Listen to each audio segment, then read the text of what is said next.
'62 Corvette. Looks nice in the gold. The sun is kind of set, so the gold looks a little sharper with the, you know, the sunset color coming down on it. This is the first year with the quad headlights, like I said before, was '58. Now this is the last year where before they changed to like that Mako Shark styling, whatever it was, '63 to '67 styling. But there's a lot of advantages to this year too, because it's got a trunk in it. Take manifold. Oh, this has got. Oh, this doesn't have the carburetor. This has got this newfangled stuff they had back in '62. So a lot of people had problems working on these with mechanical fuel injection, but they work. They work. Even more power. This is the hot setup back then. So 327 cubic inch, hard top, soft top. Yeah, so you can take the hard top off, and you used to like you take these off. You put a lot of silicone on there so this don't dig into the paint and stuff. Even though it's rubber, it's taking a mark on the paint, so you silicone everything. Good inside. Got an ashtray over there, radio and wonderful stuff. A little shifter down there.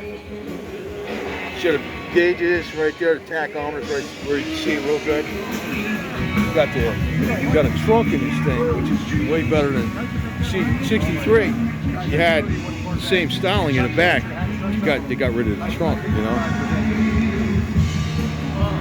This is kind of like a little more, you know, practical in a way. They got more like aero spaceshipy design in '63, but you know, you got to mess with the hideaway. Messing with the hideaway headlights, especially when it's freezing out and the snow and all that and the ice.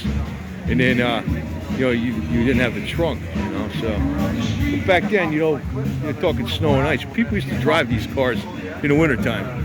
You know, if you bought this car, this would be your daily driver. You'd be taking it to work, and you know, you'd be driving anything in the snow and ice and the slush and the salt and everything else. And even though it's a fiberglass body, that didn't rot out. Everything else did.